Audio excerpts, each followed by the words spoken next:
Bonjour tout le monde, j'espère que vous allez bien. Bienvenue dans un nouvel live sur la chaîne Twitch du groupe Delcourt. Donc merci de nous avoir rejoints pour ce live. Et comme chaque mois, on se retrouve sur cette chaîne pour parler de manga, donc normalement avec des équipes Delcourt Tonkam, Soleil Manga, Kibooks. Mais exceptionnellement, aujourd'hui, on se retrouve dans un live spécial car on accueille les auteurs du manga L'Ombre de Moon qui est sorti le 6 mars dernier. Donc bienvenue Nevan et Sylvain. Merci. Merci pour l'accueil. Mais de rien.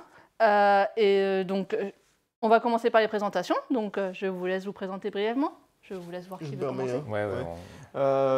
Salut, moi c'est Nevan, je suis le dessinateur de l'Ombre de Moon et c'est mon premier manga. Voilà. Et du coup, moi j'ai eu un bug parce que toi tu regardais la cam. Oui, oublie pas. Salut.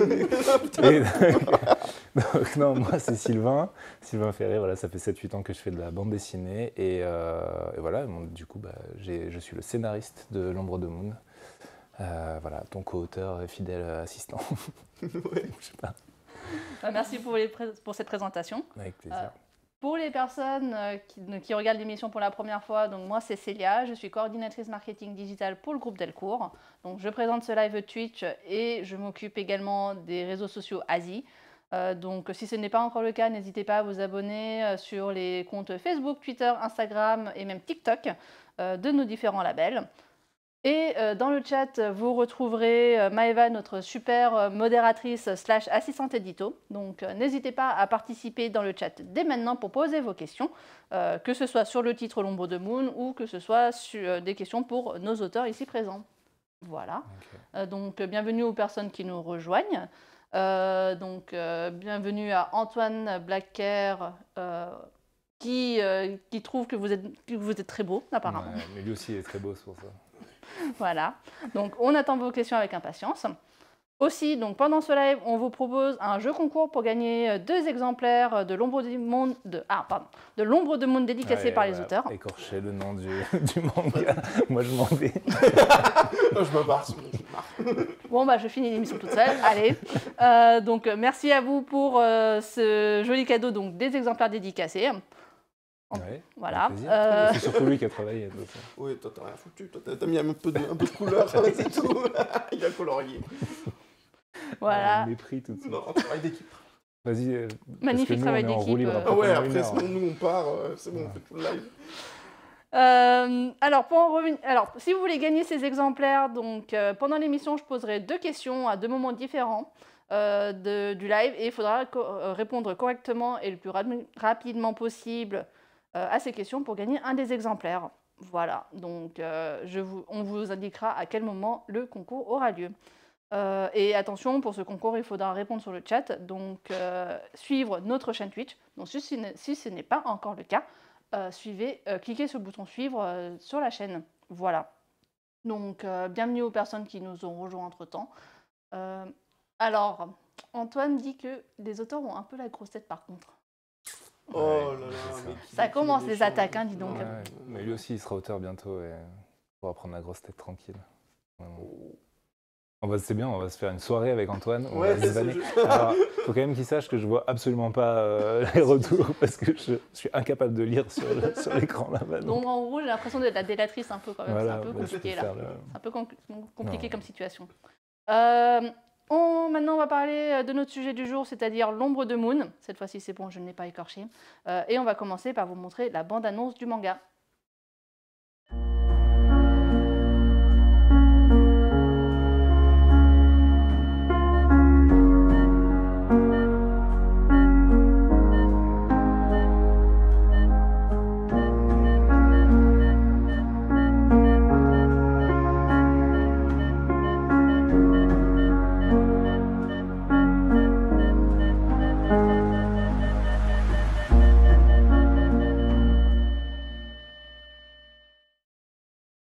Donc vous venez de voir la bande-annonce du manga L'Ombre de Moon.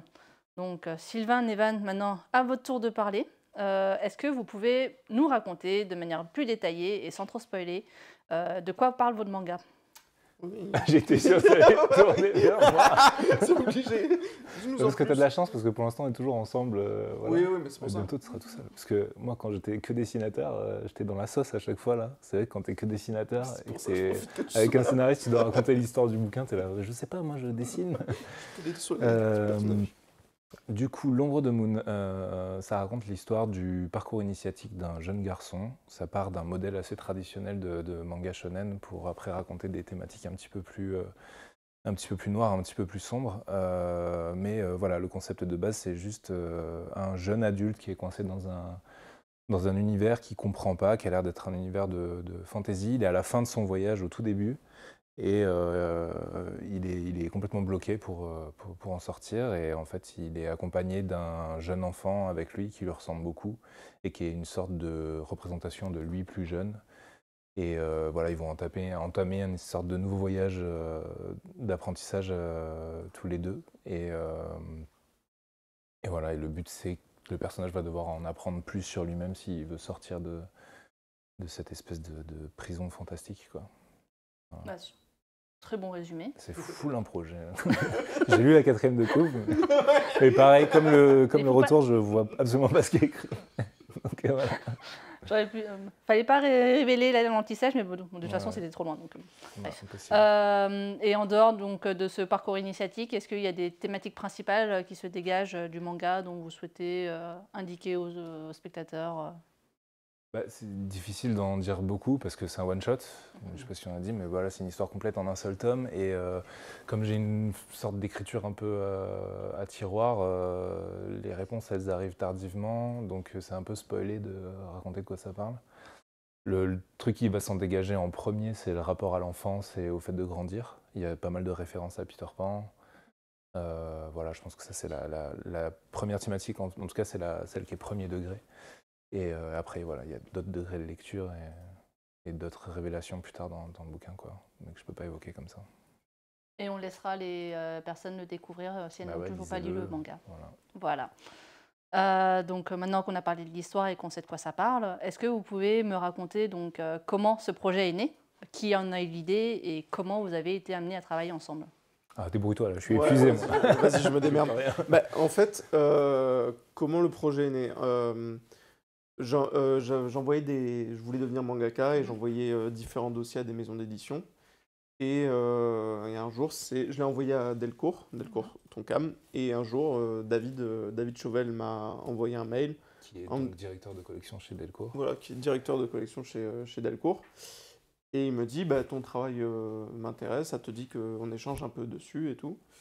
Et au final, vu que mon niveau scénaristique, il était aux fraises, mais que sur le plan technique, dessin, je me débrouillais. Au final, il envoyait certains de mes projets à Sylvain en soum soum. Et Sylvain disait, ouais, c'est bien de la merde et tout ça, mais niveau dessin, il se débrouille pas mal. Et du coup, il me restait j'étais au chômage, ça faut le dire, faut le préciser, hein, parce que voilà. Et 6 mois avant que mon chômage s'arrête, je dis à David, bon, vas-y, je laisse, faut que j'arrête d'essayer de devenir mangaka, parce que là, il me reste 6 mois de chômage, ça va commencer à être chaud. Et au final, c'est Sylvain qui m'a proposé de faire un manga. Il m'a envoyé une première ébauche de L'ombre de Moon qui s'appelait Hook à la base, le premier jet. Oui, c'était moins subtil. Ouais, voilà, c'était moins subtil, ouais, la référence à Peter Pan. Ouais. Et dans L'ombre de Moon, il y a... Ah si, il y a l'ombre, ouais, le truc de... Oui, c'est vrai que... c'est vrai que là... c'est difficile. C'est comme ça. Et au final, j'ai lu le premier jet, j'ai trouvé ça trop cool, donc j'ai dit, vas-y, je suis chaud. Et voilà. Je sais pas si j'ai bien répondu à la question. Sur la genèse du projet, oui, c'était très bien. 7 sur 10. Ah oui, carrément, tu as donné une note en plus. Surtout, je lui donne une note. C'est complètement toxique, notre relation de travail. Le travail d'équipe, hein, comme on disait. Et donc, merci pour cette explication. Et du coup, Sylvain, comment est née justement cette histoire de Moon, qui s'appelait Hook, donc au début. Comment toi, cette histoire t'est venue? Alors comment c'est arrivé à la base, j'en sais rien. C'est vrai qu'il y avait ce truc je lisais des projets de Louis, du coup, je sais pas si je dis ton prénom. Oh là là, révélation. Voilà, j'ai fait. En fait, David m'a transmis le truc, il m'a dit que Louis allait arrêter et je sais pas, en fait, je sais pas trop comment les idées viennent en général. En plus, c'est pas forcément particulièrement important. Je me suis dit, vas-y, je vais écrire quelque chose. Je pense que Peter Pan, c'est un bouquin qui m'accompagne depuis super longtemps. J'ai toujours des références au fait de grandir, je pense, un peu dans tous mes bouquins ou dans les trucs que je consomme. C'est des thématiques qui me touchent. C'était, je pense, que le truc aussi le plus accessible rapidement pour moi à écrire, si je veux être un peu honnête peut-être. Mais bon, j'y réfléchis que maintenant aussi, donc si ça se trouve, dans un quart d'heure, je me dis n'importe quoi. Et voilà, je sais pas, je me suis posé, je me suis demandé qu'est-ce qui ferait une histoire courte, parce que dès le départ, le but c'était d'en faire une histoire en un seul tome, parce que moi j'étais occupé par d'autres projets, que j'avais pas le temps de me lancer dans une série. Et voilà, et puis après, je me suis dit, quitte à faire un manga, ça se trouve, à en faire qu'un seul dans ma vie, j'en sais rien. Je vais essayer de faire des refs un peu à tout ce que j'aime, quoi. Donc je suis parti vraiment du principe de base, j'allais me dire.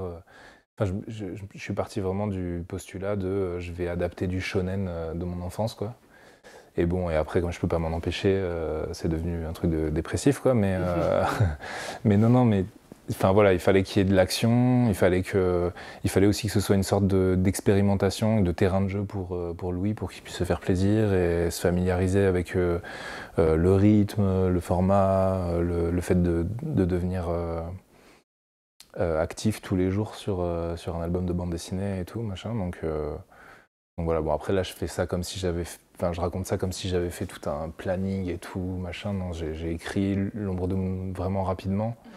Et je l'ai pas intellectualisé plus que ça, et c'était parti, et puis voilà quoi. Et puis ça t'a plu apparemment, ça a plu à notre éditeur, et tout s'est bien passé, quoi. Voilà. Et le résultat est là.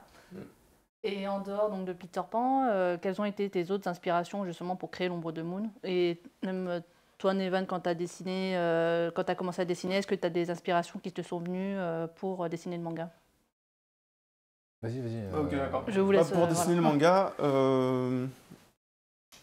pas réellement. Je dirais que ça serait plus parce que, vu que c'était mon premier manga, j'essaie plus de me chercher, moi, dans le style, à essayer de prendre des références de mangaka qui sont populaires, ou que j'apprécie. Je te coupe, mais il faut dire qu'aussi, genre, moi j'avais écrit des trucs, j'avais déjà vu ses projets précédents, je voyais un petit peu ses appétences, quoi. C'est des trucs qu'il avait envie de dessiner, du coup j'avais déjà dans le script écrit des trucs qui pouvaient potentiellement te ressembler.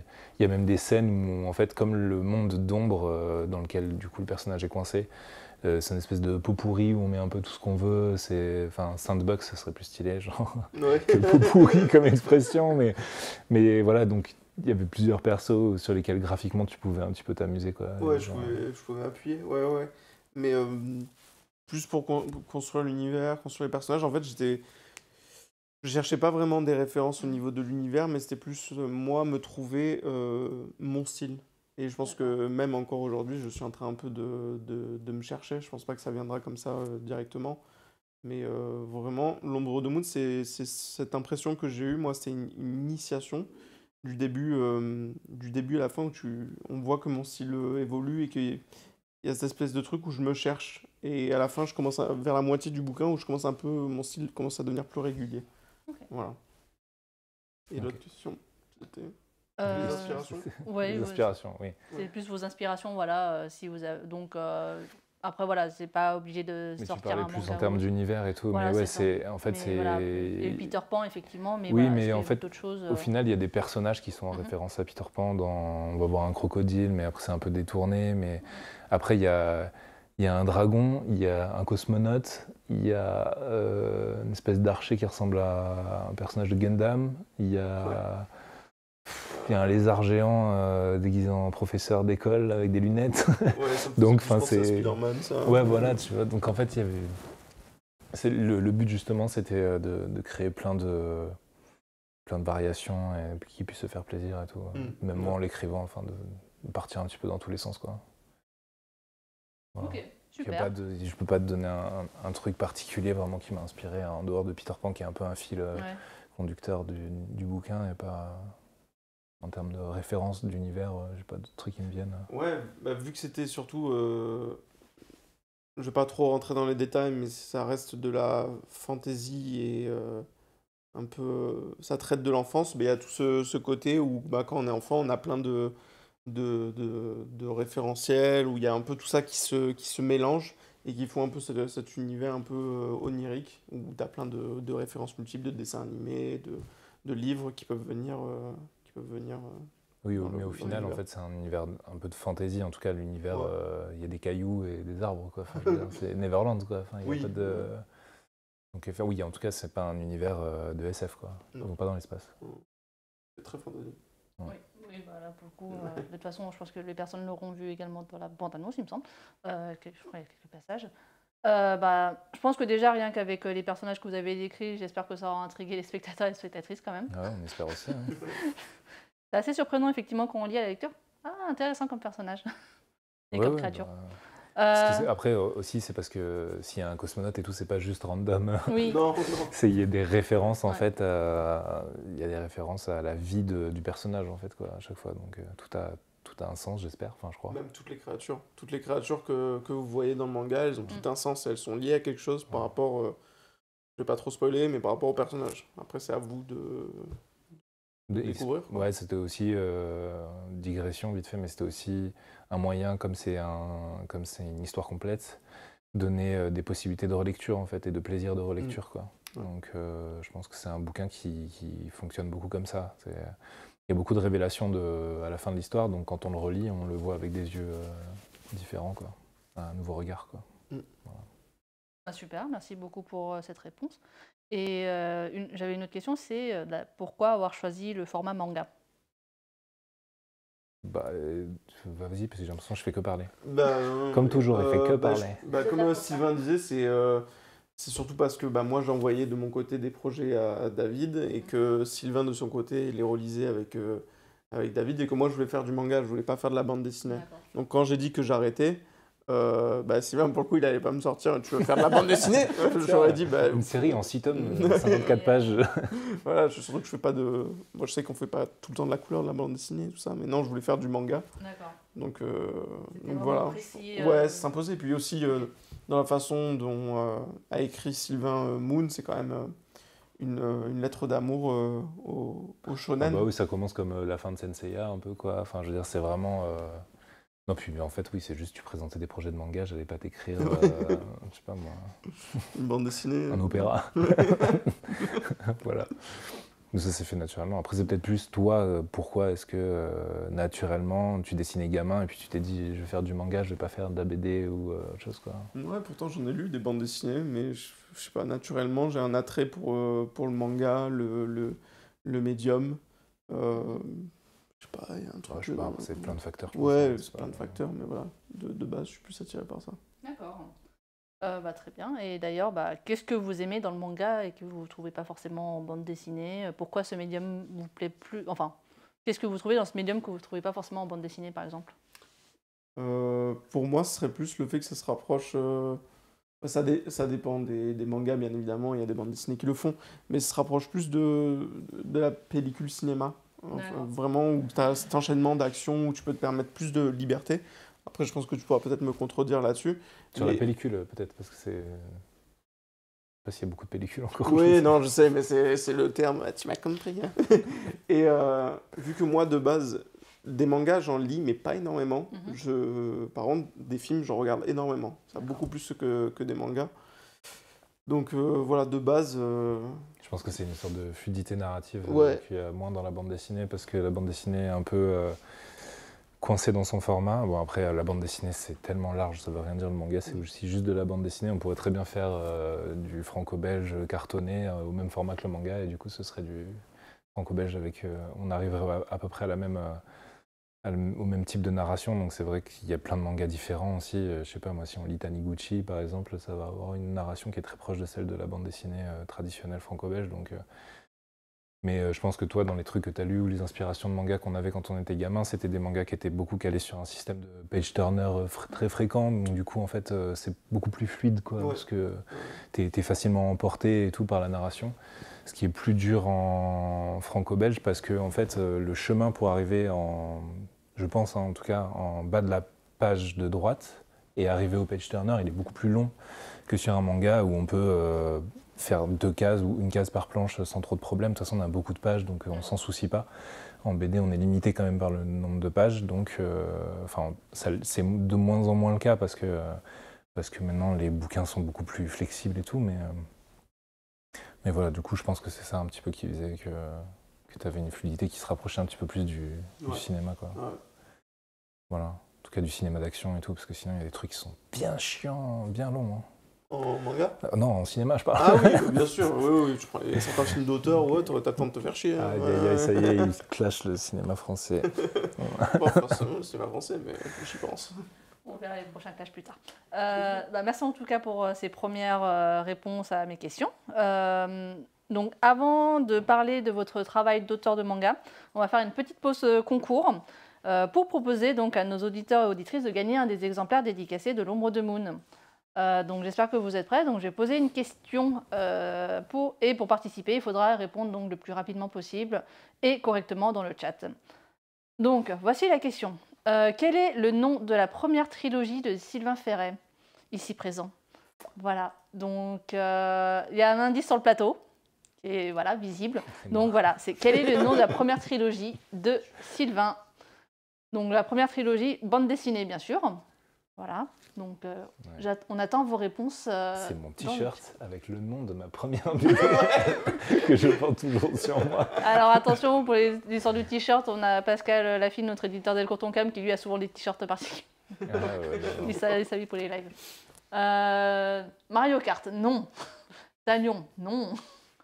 Oui, alors oui, c'est affiché derrière sa tête, mais il faut donner le titre dans le chat. Il faut des bons yeux aussi. Hein. Sinon, c'est également sur le site internet Delcourt, donc n'hésitez pas à aller sur notre site. J'en profite pour ramener les gens sur notre site, bien sûr. Ouais, sinon, vous avez Google. Hein. Alors, on a donc... Alors, il nous faudrait le nom complet. Le nom complet donc, de la trilogie, parce que là, je vois déjà... Donc, les Métamorphoses, c'est bien ça, mais il faut le nom complet. Donc, est-ce que les gens ont... Merci Alexis Durand, du coup, la scénariste qui a pondu ce nom extrêmement long. Alors... Est-ce que quelqu'un va donner le nom complet? Parce que là, on avait à peu près les bonnes réponses, mais les réponses ne sont pas complètes, donc il reste juste à mettre l'année, en fait, c'est tout. Ouais, c'est fun. Dragon Ball Z, non. Ah non, sujet sensible. Vas-y, je vais prendre mon téléphone, je vais le mettre, je vais gagner un exemplaire de l'Ombre de Moon. J'ai pas de dédicace, moi. Que tu as mis du temps à feutrer. C'est pour vrai que je t'ai pas fait. Et bravo à Lucie, ALBT, désolé pour la prononciation, qui remporte l'exemplaire avec donc la bonne réponse, Les Métamorphoses 1858. Voilà, donc félicitations à Lucie. C'est Lucie. Vous connaissez aussi une amie à moi, je pense. J'aurais pu te l'offrir. Hein. Oui, mais voilà, du coup, on va lui offrir via le live Twitch. Voilà, donc félicitations. Pour l'envoi du lot, donc normalement notre modératrice va vous contacter pour récupérer les informations. Voilà, Lucie, Sylvain le boss. Voilà, ça fait plaisir, je pense. Ouais. Et voilà, donc voilà, ça c'était le premier concours. Il y aura une autre question posée plus tard dans l'émission. Et pour les personnes qui arrivent en cours de route, on va vous passer un petit extrait du making-of réalisé par Nevan, qui résume un peu l'origine de ce projet, et qu'on va diffuser maintenant. Devenir mangaka, c'est le rêve de beaucoup de monde. Moi, ce rêve a débuté en 2015, alors que j'étais en train de lire un tome de Berserk. J'ai donc commencé à écrire un scénario et réaliser quelques planches. À l'époque, je me disais que je tenais le manga du siècle. Bonjour la grosse tête. Après avoir créé un dossier de présentation, j'ai envoyé ça aux maisons d'édition en croisant les doigts pour une réponse positive. J'avais même fait imprimer un petit livret, si c'est pas mignon. Mais les retours des éditeurs, c'était pas trop ça.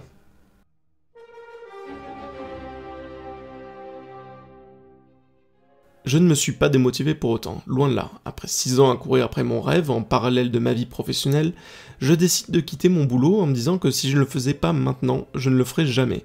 C'était le moment, cette année 2021 était la mienne. Cette année, j'allais signer avec une maison d'édition. Non. 2 ans plus tard, malgré de multiples ébauches de scénarios, un crowdfunding raté et plusieurs tentatives pour avoir des réponses de maison d'édition, j'étais bel et bien dans l'impasse. C'est alors que je reçois un message d'un certain David, me disant qu'il a vu passer mon dossier. David Chauvel est éditeur chez Delcourt, ainsi que scénariste, avec 30 ans de métier derrière lui. Salut, j'ai vu passer ton dossier d'édition, ça te dit qu'on en discute ? Bonne journée, David. On échange durant plusieurs jours, mais mon scénario trop ambitieux et mes lacunes en écriture sont un frein pour débuter dans le métier. Peut-être faudrait-il écrire quelque chose d'un peu plus à ma portée pour débuter dans le milieu. Je m'attelle alors à la tâche sur un tout nouveau scénario, nouveaux personnages et planches afin de lui proposer un dossier tout beau, tout neuf. Mais encore une fois, ce ne sera pas possible. Après tout, on ne s'improvise pas scénariste comme ça, c'est un métier à part entière et je n'étais encore qu'un amateur dans le domaine. Alors que je m'apprêtais à mettre ce rêve de côté afin de revenir à un parcours professionnel plus classique, j'ai reçu un beau matin un mail d'un certain Sylvain. Salut, ça te dit on fait un manga ensemble ? Bye, Sylvain.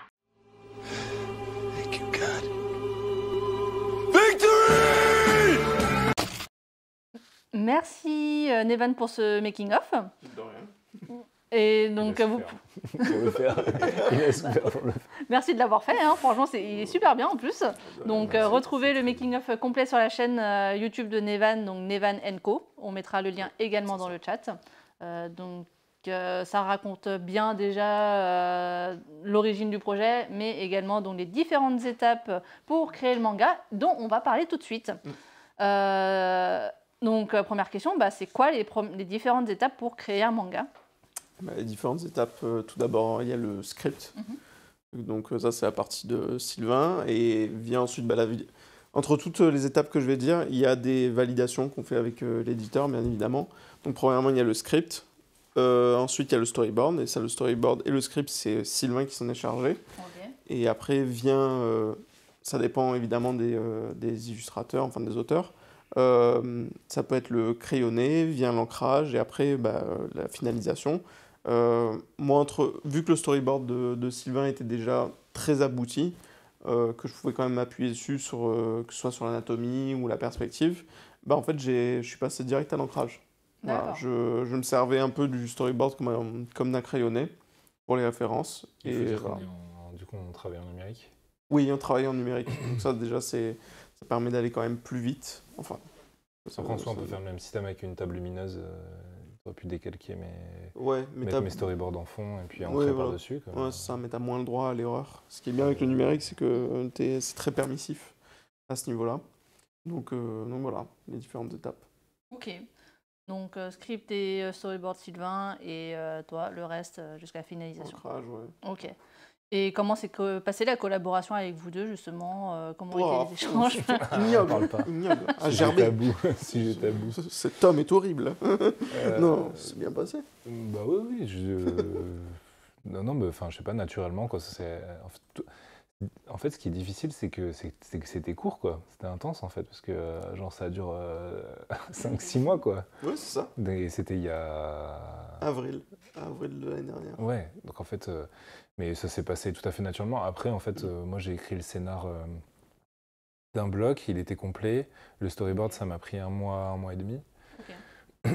Tout s'est passé de manière super fluide. On a eu très peu de retours, de travail de réécriture avec donc David Chauvel, dont on parlait, notre éditeur, qui du coup, lui, en fait, il est là pour un petit peu contrôler qu'on ne parte pas dans tous les sens, ou ou nous donner des conseils.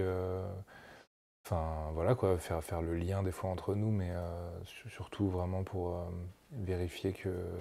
avoir une troisième personne, des fois on manque de recul quand on a la tête dedans, quoi.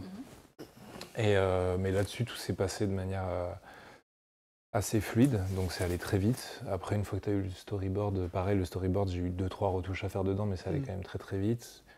Donc pareil, le but c'était que tu puisses être... relativement à l'aise sur tes pages et en confiance. Et du coup, j'avais fait un storyboard comme je suis dessinateur de base, avec une perspective plus ou moins tracée, anatomie juste. En train de répéter ce que tu as dit, c'est une catastrophe.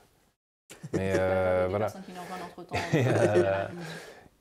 En fait, tout ça, c'était pour venir à un point que je n'ai plus. Mais bref.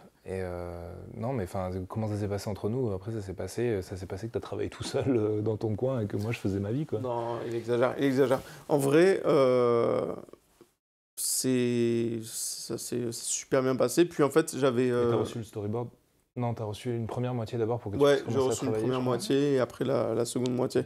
Mais en fait, c'était à peu près tous les 15 jours, on faisait un point. Et je lui envoyais les planches et il me disait qu'est-ce qui allait pas, etc. Qu'est-ce que je pouvais améliorer. Même de temps en temps dans la journée, s'il y avait un truc sur lequel je buguais, une perspective que je n'arrivais pas à comprendre, que je n'arrivais pas à réaliser, un problème anatomique, bah, il était toujours là pour me conseiller, pour me dire ça c'est bien de la merde, tu me le refais. Non. Apparemment, c'est le 100% de mon vocabulaire. Bien de la merde. Non. Il était pas critique, c'était vraiment. Il était dans le soutien, la bienveillance, donc voilà. Il était pas là à me dire vas-y, fais 6 planches par jour et tout ça. On était tous exigeants les uns envers les autres en fait, quoi. Donc comme on accepte un peu ça, finalement Louis il acceptait super bien la critique surtout et les retours qu'on lui faisait avec une grosse envie de progresser. Ouais. Donc ça se passait super bien, quoi. Je pense qu'il a quand même pris un nombre de retours exigeants, surtout de ma part, quoi, sur ton travail, ton dessin, parce que tu me l'avais un peu demandé aussi. Ah oui. Mais voilà, moi je sais pas si je l'aurais forcément encaissé à mes débuts. On parlait de ma première série. Bon, les yeux sont pas toujours alignés, quoi. Donc, et à l'époque, je travaillais aussi avec David et il me faisait beaucoup moins de retours que ce que moi je te faisais comme retour, tu vois. Et je sais pas si moi à l'époque j'aurais été capable de gérer autant de reprises sur mon taf, de retours, etc. Parce que faut quand même dire aux gens que c'est difficile, c'est un métier qui est très très chronophage, sur lequel on se met énormément de pression quand on le fait, parce qu'on est très rarement satisfait de notre travail, et en même temps on manque de recul, donc on n'arrive pas vraiment à voir ce qu'on fait. Donc voilà, tout ça, ça génère du stress et tout. Donc en plus, on se prend des retours du style bah là, ton épaule, ça va pas. Et qu'en fait, on regarde son taf et on fait je n'ai pas la capacité de comprendre pourquoi ça va pas. Bah, c'est flippant, quoi. Et quand on en a beaucoup, bah, ça devient difficile, quoi. Donc GG. Ouais, bah, merci, mais après, j'ai toujours cette envie de m'améliorer, en fait, de devenir meilleur. Ce que je dis dans la vidéo YouTube, il y a des moments où je dis je traverse des phases où c'est pas des phases de dépression, mais c'est des phases de grosses remises en question, à me dire est-ce que je suis légitime de faire ce métier. Et en fait, c'est parce que je pense que je suis assez exigeant avec moi-même et que j'ai tendance souvent à me comparer à d'autres artistes et que je suis jamais satisfait de mon travail, en fait. Surtout à Kentaro Miura tout le temps. Ouais, Kentaro Miura, Boichi ou d'autres. Et en fait, j'essaie toujours de faire au mieux, j'ai cette volonté de m'améliorer. Et c'est pour ça que je demandais à Sylvain, si un truc c'est de la merde, tu me le dis, voilà, tu me dis ton anatomie ça va pas et tout ça. Au moins je le sais.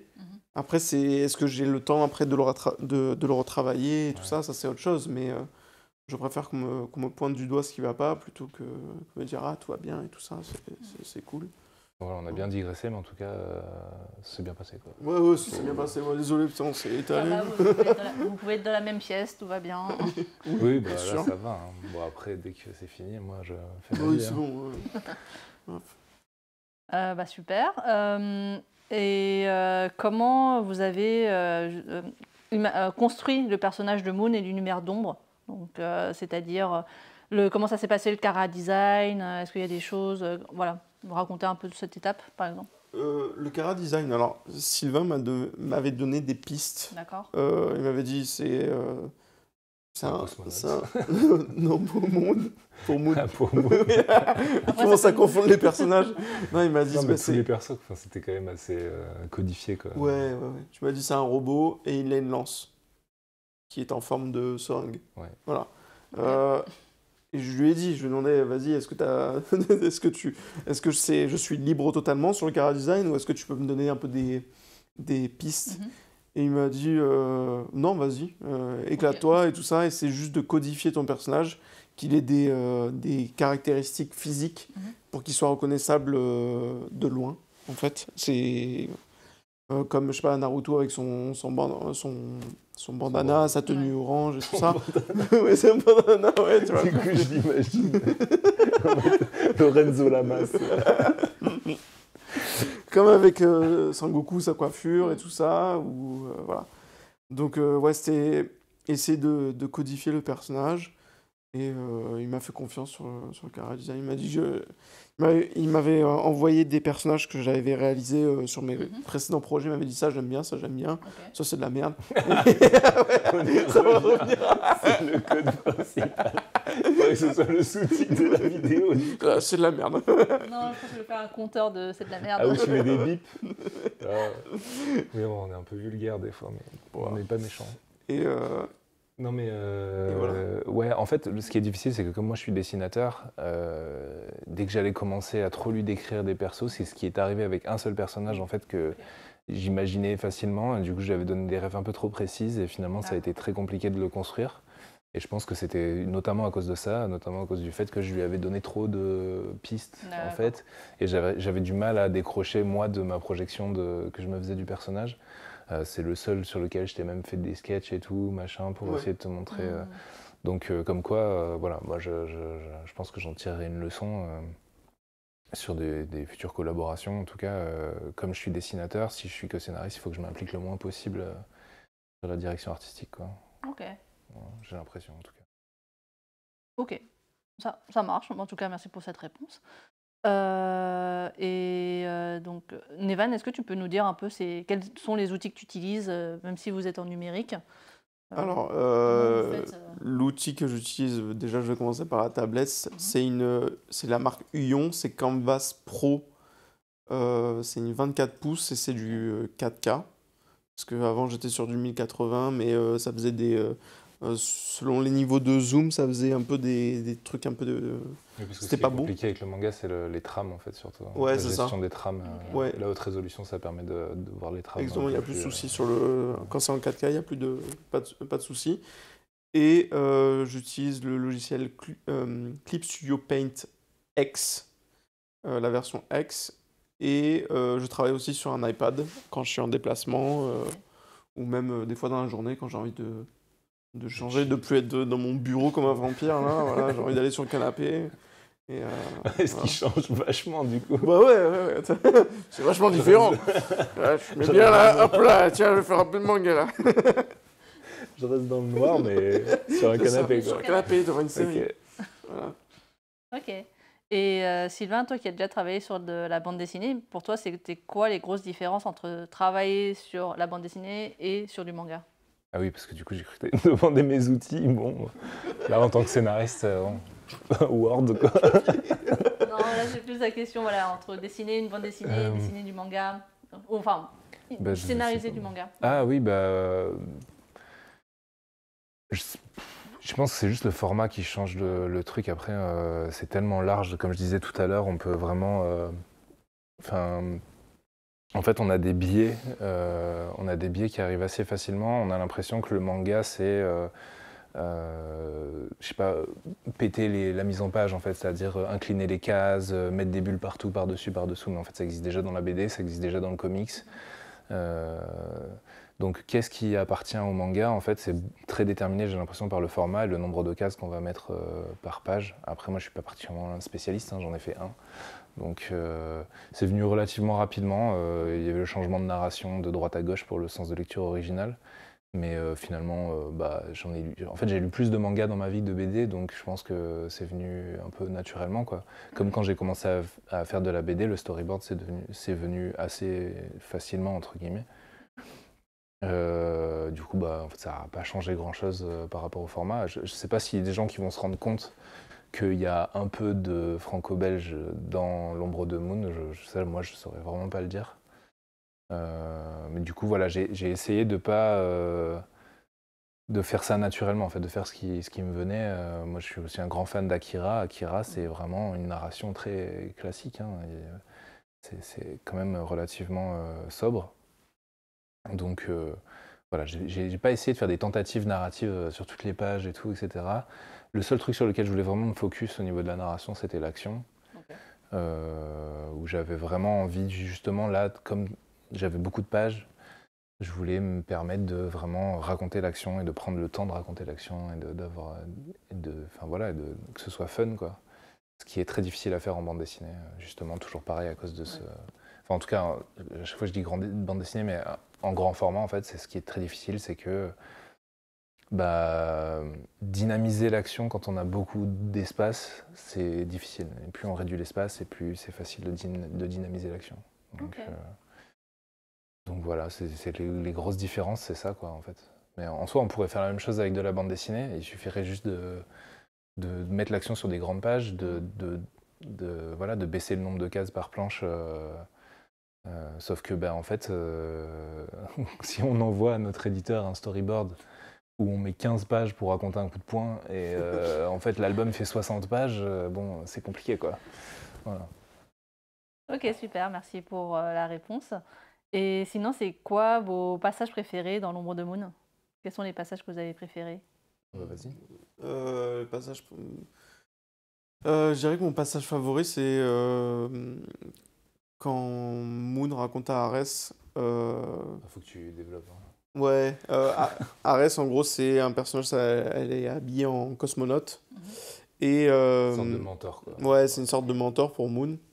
Et elle lui demande comment ils sont arrivés jusqu'ici avec Pampan, le petit garçon qui suit Moon. Et en gros, c'est comment il a combattu tous les champions et tout ça, et comment ils ont réussi à se relever à chaque fois, à avancer.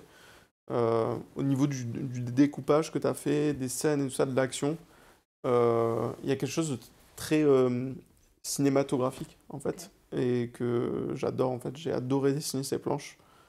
Et c'est des planches sur lesquelles j'ai eu l'impression d'avoir des trucs qui se débloquaient, des trucs que je comprenais au niveau de la façon dont je dessinais.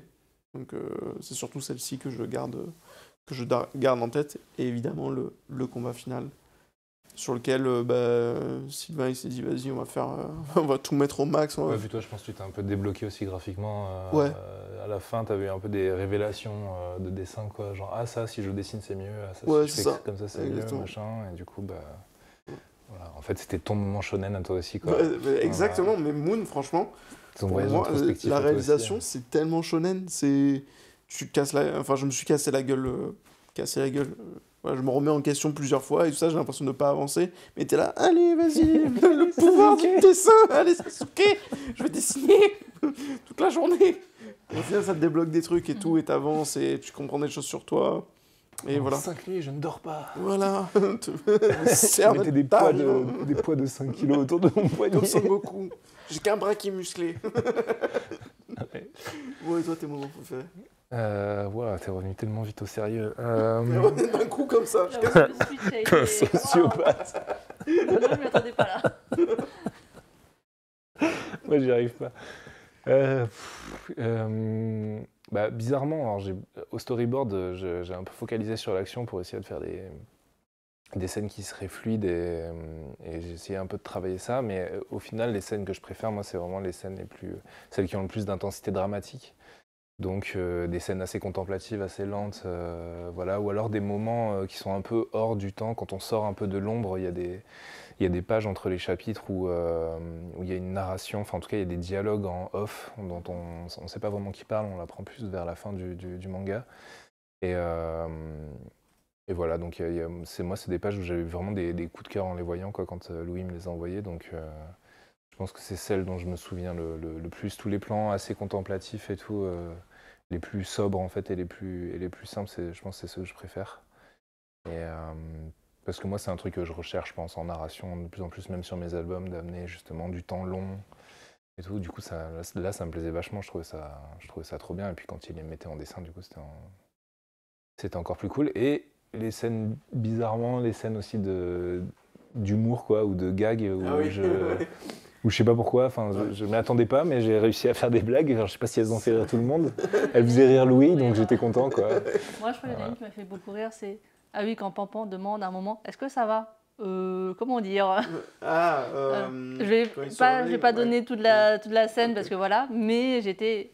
Ah oui, ouais, il y a un crocodile qui aboie, il y a des personnages, ils confondent les animaux, en fait, ils n'arrivent pas forcément à savoir ce que c'est. Ouais. Il y en a un, il confond un chien avec un lézard.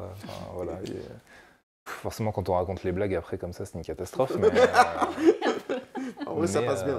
Voilà, je sais pas. Ça passe bien à la lecture, c'est sûr. C'est moi qui les ai écrits, donc je vais pas dire qu'elles sont bien, mais ça faisait rire Louis, donc moi déjà j'étais content. Parce que d'habitude, il fait des scénarios dépressifs, donc l'humour. Voilà. On y revient après, on y revient. Ouais. C'est pas toujours drôle non plus. Donc il y a bien des blagues, donc lisez-le et comme ça vous comprendrez les blagues. Donc on va faire une petite pause mini-jeu avec le jeu de tu préfères. Donc le principe c'est que je vais vous donner 2 propositions et il va falloir me dire laquelle vous préférez et pourquoi. Sachant que voilà, on l'a préparé spécialement pour vous en tant qu'auteur. Et pour les personnes qui nous regardent via Twitch, n'hésitez pas à participer dans le chat même si vous n'êtes pas dessinateur ou scénariste. Voilà. Donc, comment vous tournez à dos nos spectateurs? Non mais... Alors, première question. Scénariser ou dessiner? Qu'est-ce que je préfère, scénariser ou dessiner? Bah, toi, dis-le. Bah, moi, dessiner. Ah, le scénario, j'ai envie. Ah, ouais, J'ai ça, plus envie, là, c'est on bon. l'avait bien vu. J'ai plus envie, ouais, c'est bon. Ouais, je sais pas. En fait, ça se ressemble beaucoup, quoi. Moi, j'aime bien changer. Je me rends compte de plus en plus que, du coup, j'essaie d'organiser mon temps de travail pour éviter de rester trop longtemps sur une fonction de mon métier, quoi. Mais comme moi, je suis auteur complet sur la plupart de mes albums, maintenant, bah, heureusement, j'aime un petit peu chaque phase, quoi. Mais l'écriture, c'est très énergivore, quoi. C'est vraiment fatigant. Je peux dessiner 12 heures par jour. Okay. Ça passe. Écrire, au bout de 6 heures, 6-8 heures, je commence vraiment à fatiguer et tout. Donc c'est pas les mêmes types de fatigue, on n'avance pas de la même manière. Mais par contre, il y a un truc dans la méthode en tout cas que moi j'utilise, qui ressemble beaucoup au dessin. C'est-à-dire que quand j'écris, je crayonne en fait. J'écris vraiment une ébauche à la base, qu'il y a que moi qui peux la lire.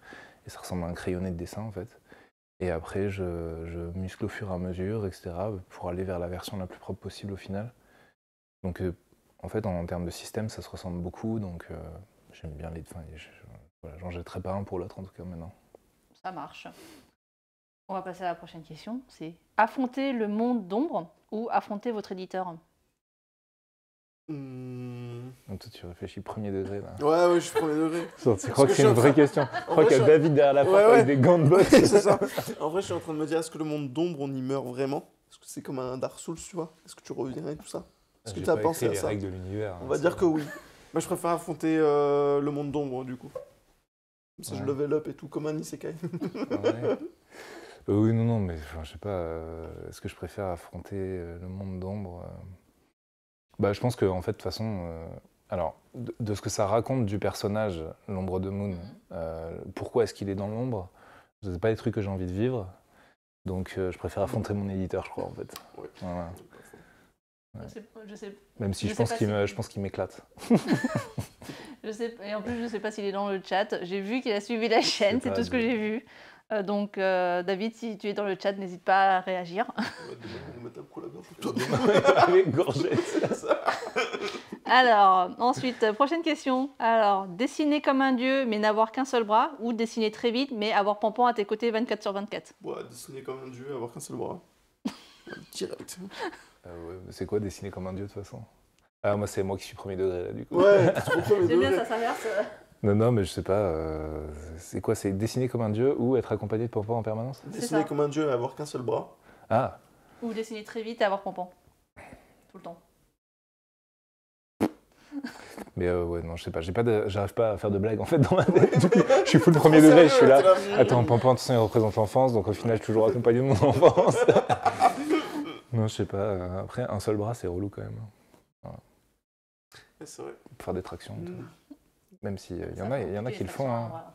Bah, il y en a qui le font. Ouais, mais respect pour ces personnes-là. Ouais. Voilà, j'ai pas de... Ok, donc pas de Ça finira là-dessus, trop premier degré, là. J'ai pas réussi à m'enfuir de cette question. Bon, question un peu plus compliquée. Qui a été suggérée par notre rédacteur. Otomo ou Toriyama? Oh, c'est impossible de répondre. C'est impossible de répondre. Non, c'est impossible de répondre. Les deux m'ont tellement influencé de manière différente. Les deux, je les ai relus et relus. C'est impossible. Enfin, ouais, non, c'est impossible.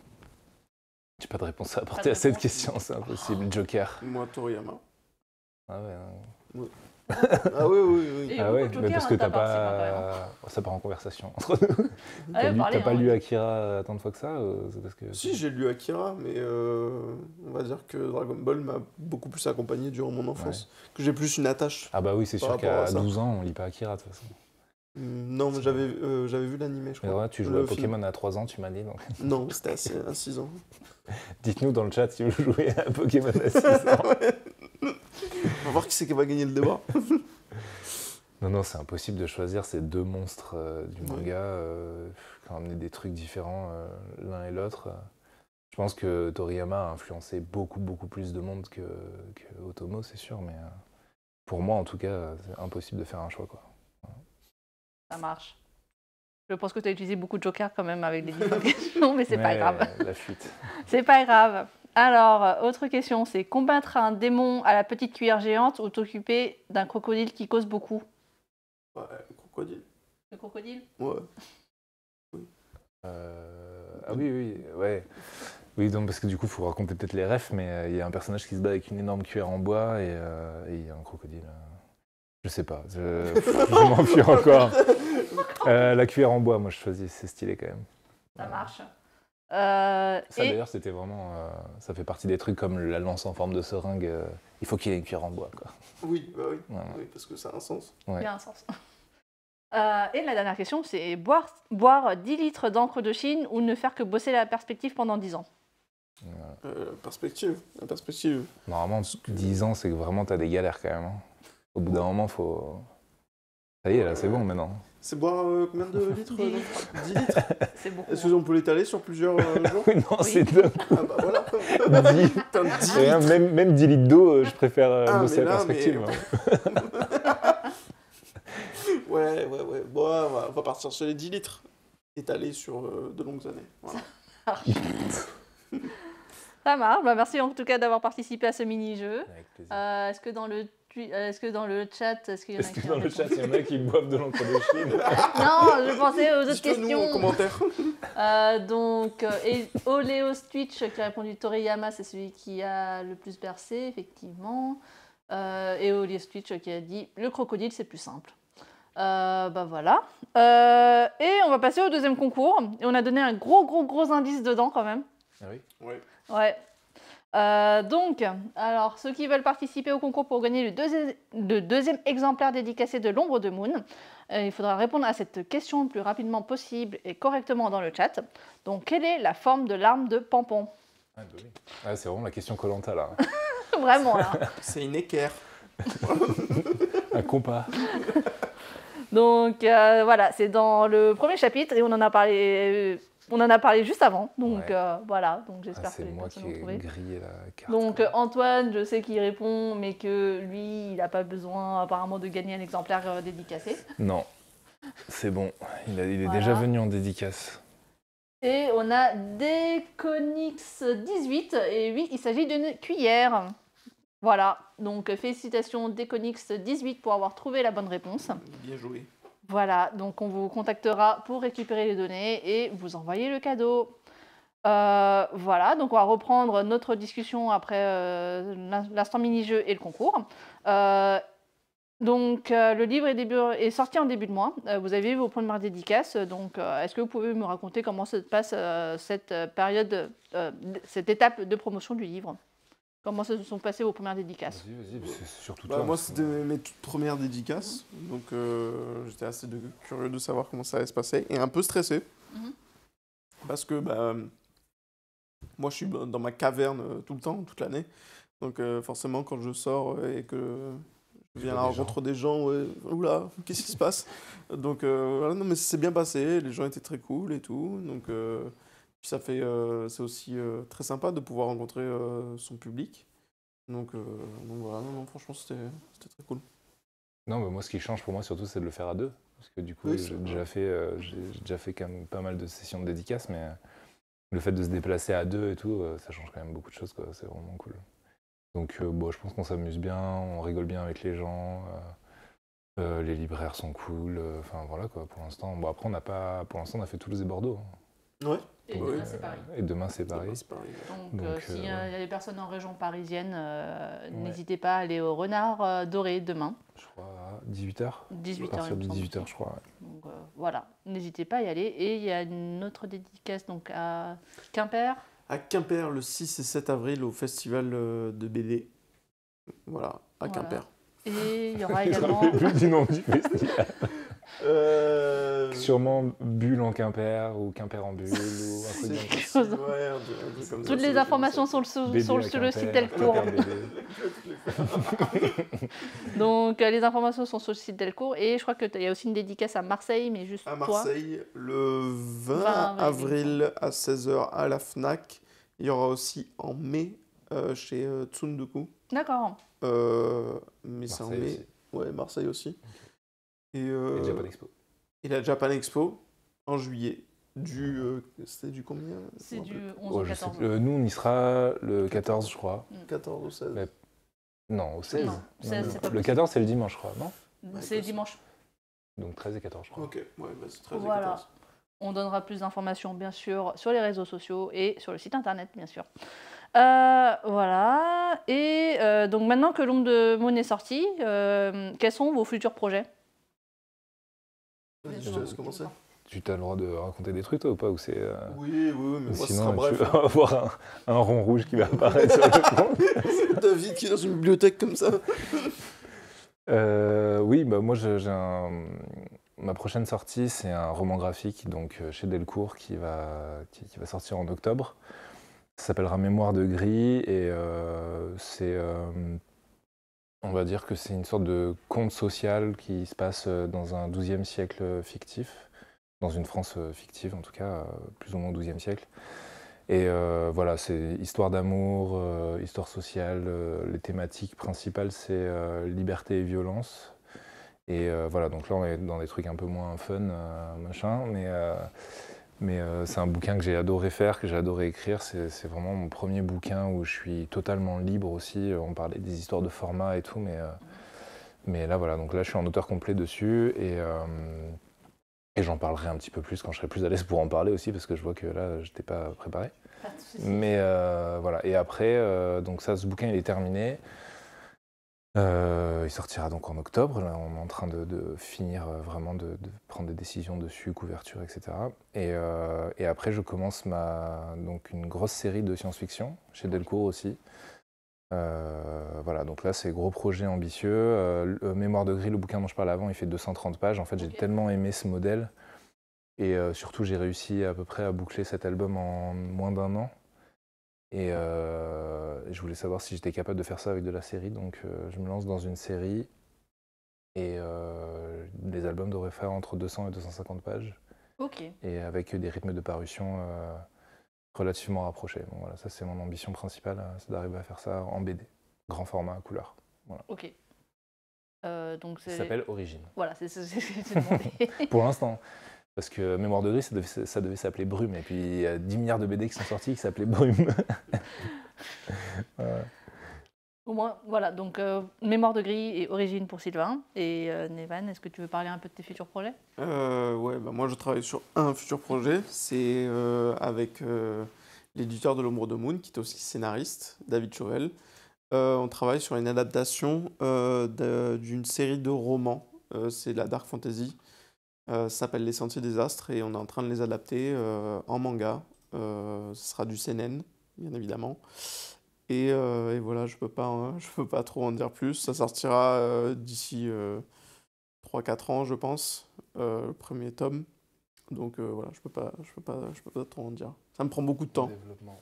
Tu vas disparaître des radars après. Ouais, c'est ça, je vais retourner dans ma grotte. Ouais. Comme un vampire. Me dire, je suis une merde. Et voilà, je vais faire mes planches comme ça. On va faire des allers-retours bureau-canapé. Lui remettez c'est pas ça. un canapé la prochaine fois.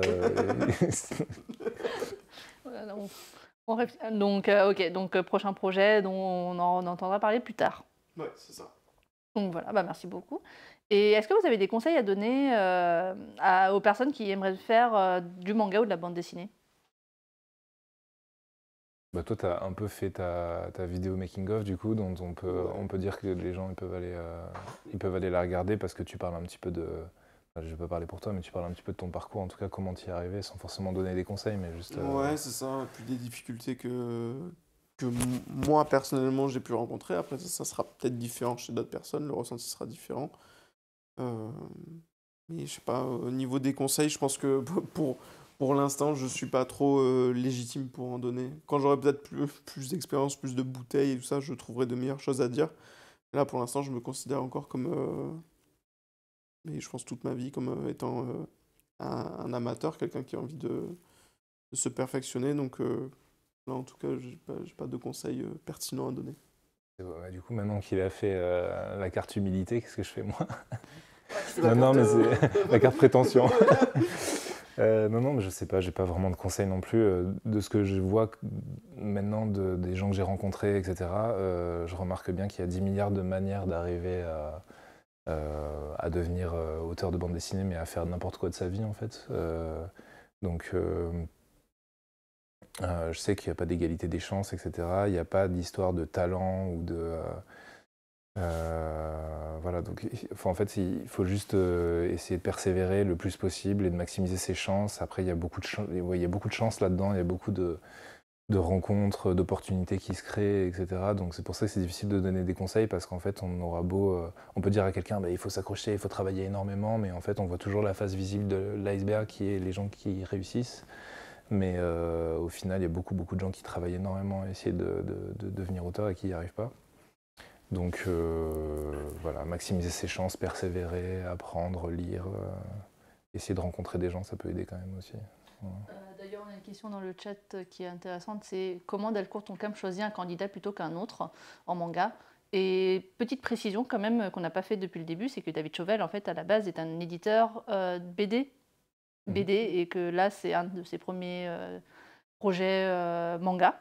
Ouais. Donc voilà. Donc... Bravo à lui. Bah oui, bravo. Donc c'est pour ça cette question, en fait, elle est un peu compliquée parce que vous êtes passé quand même pas par une voie traditionnelle. Oui, et puis c'est pareil, il y a pas, un projet se monte pas que d'une seule manière en bande dessinée. Il y a toujours le truc traditionnel de monter votre projet, envoyez-le, machin. Évidemment, vous pouvez toujours faire ça, c'est pas de souci, mais il y a plein de manières pour qu'un projet se monte. Là, nous, on a raconté notre manière tout à l'heure, c'est très particulier quand même parce que c'est déjà... mais bon, Louis, il a envoyé ses projets de manière traditionnelle, voilà, service éditorial, Delcourt, voilà ce que j'ai envie de faire. Et puis... C'est comme ça que j'ai réussi à être en contact avec David. C'est pas parce que je l'ai contacté d'une autre manière et tout ça, c'est de quoi? C'est pas parce que tu l'as payé. Non, c'est pas parce que je l'ai payé, mais je envoyé un petit chèque comme ça. Mais ouais, c'est plus en envoyant mes projets, tout ça. On arrive à être en contact avec les maisons d'édition. Il n'y a pas d'histoire de candidat, quoi, c'est un peu particulier. Il n'y a pas un scénario et puis voilà, il y a, je sais pas, Monsieur Delcourt Tonkam qui est derrière un ordi, genre alors lui plutôt qu'un autre. Il n'y a pas de battle royale des auteurs ou je sais pas quoi, ça se passe pas comme ça. Donc on va dire que voilà, après c'est donc, comment dire, pour répondre à la question, c'est... je pense que c'est comme David a vu les dessins de Nevan qui s'est dit que ce serait intéressant de travailler avec. Donc en fait, en vrai, on ne pourra pas répondre à cette question de nous parce qu'on n'est pas éditeur. Donc, mais si un jour on invite un éditeur, on reposera la question. Voilà. Et pour finir un peu l'émission, est-ce que vous pouvez donner 3 mots pour caractériser l'Ombre de Moon et convaincre les auditeurs et auditrices de lire l'Ombre de Moon? 3 mots, parce que je suis désolé, moi je lisais, c'est le festival Pen Art BD à Quimper. Voilà, donc je suis désolé pour mon truc méprisant sur Bulle à Quimper. Voilà. 3 mots. Ouais. Bagasse. C'est pas banger. Banger, ouais. Non, c'est impossible de résumer. 3 mots. La bagarre. La bagarre. La déprime. Bagarre. La bagarre. La mélancolie. Ouais, la déprime. Non, mais pas la déprime, mais oui, la mélancolie, sûrement, c'est un peu partie de tous mes trucs. Mais... Et puis, je sais pas, le fun quand même un peu, parce qu'il y a des trucs drôles. Ouais, le fun, c'est bien. Non, mais faites pas ça. Allez lire, lisez la 4e de couve. Ouais, voilà. Disait Moon. Voilà. Très bien. Merci beaucoup pour toutes vos réponses. Je vais voir s'il y avait d'autres réponses. Malheureusement, on n'a pas le temps de tout. Enfin, on ne pourra pas répondre. Alors, est-ce que vous avez un manga de référence qui pourrait nous inviter à découvrir dans le même style? Un manga de référence En gros, je pense à un manga du même style que Moon, qui peut servir de référence à... Si je comprends bien la question. Ça me prend un peu au dépourvu. En fait, Moon, c'est plein de références en termes de style, même à plein de mangas différents, donc c'est compliqué. Vous retrouverez autant de shonen pur, parcours initiatique traditionnel que seinen. Là, c'est trop difficile de lire. Vaut mieux demander à votre libraire. Ouais. Je pense que ce sera beaucoup plus calé que nous pour répondre à cette question. Ok, et je pense qu'on a fini du coup. Donc merci beaucoup à vous d'avoir participé à l'émission, c'était super enrichissant. Merci beaucoup. Merci à toi pour l'accueil. Mais de rien. J'espère que les personnes qui nous regardent ont passé un bon moment en votre compagnie et j'espère qu'ils vont lire et relire L'ombre de Moon. Voilà. Et pour conclure, est-ce que vous voulez faire une dernière recommandation pour les lecteurs, que ce soit musique, film, série, manga? Recommande un manga. Hein. Ton truc avec des dragons là. J'ai lu le premier tome, tu m'as forcé. Ah, Drifting Dragons. Non, ouais, je vais continuer. Ça c'est trop cool. Des recommandations. Je peux dire plutôt des trucs qui m'ont inspiré. Oui. Ouais, après, voilà, pas besoin d'en sortir trop. Mais des trucs qui m'ont inspiré, pas pour L'ombre de Moon, mais en tant qu'illustrateur de base. Il y avait Deux Capes et Deux Crocs. C'est une bande dessinée que j'adore. Oui. J'ai fait exprès. Je vais passer ça discrètement. Non, en vrai, j'adore. J'ai toute la collection, c'est incroyable. Jackals, c'est il y a 7 tomes de manga. Et Blame, voilà. Ok. Moi, je vais. Moi, je le montre. En fait, je rigole parce que je fais que lui en parler et essayer de lui vendre, mais moi, je suis à fond dans Moi, je suis à fond dans Frieren en ce moment, c'est vraiment mon délire. Donc, je sais pas, les derniers trucs qui m'ont vraiment bouleversé en manga ou vraiment ému, c'est Frieren et l'Atelier des Sorciers. Enfin, l'Atelier des Sorciers, pas forcément ému, mais en fait, je trouve ça tellement incroyable, quoi, que ce soit ce que ça raconte, la manière dont ça le raconte, la subtilité. Voilà, ça, je trouve ça fou. Et sinon, j'ai lu un diptyque en roman que j'ai bientôt terminé qui s'appelle Le Prieuré de l'Oranger.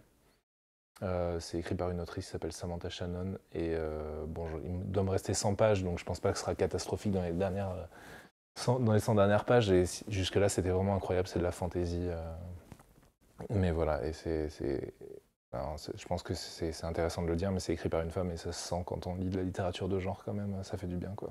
Voilà. Super. Merci beaucoup pour vos recommandations. Donc, retrouvez le one-shot L'ombre de Moon en librairie dès maintenant. Et si vous l'avez lu et que vous l'avez adoré, donc n'hésitez pas à retrouver le making-of sur la chaîne de Nevan. Et vous pouvez également retrouver un podcast de Nevan et de Sylvain sur YouTube et Spotify, qui raconte également la genèse du projet ainsi que d'autres choses. Voilà. Donc voilà, ça c'est la partie promotion Ombre de Moon. Et pour conclure, donc n'oubliez pas de cliquer sur le bouton suivre sur Twitch et d'activer les notifications pour suivre les futurs lives. Vous pouvez également suivre l'actualité d'Elcourt Tonkam, Soleil Manga et Claybook sur nos différents réseaux sociaux. Vous pouvez également vous abonner à nos newsletters via nos sites internet Delcourt et Soleil. Et vous pouvez retrouver le replay de cette émission sur Twitch et sur la chaîne YouTube Delcourt Soleil Asie. Voilà, et on se retrouvera le 15 avril prochain pour un live sur la collection Moonlight. Donc merci beaucoup et bonne soirée. Merci. Ciao.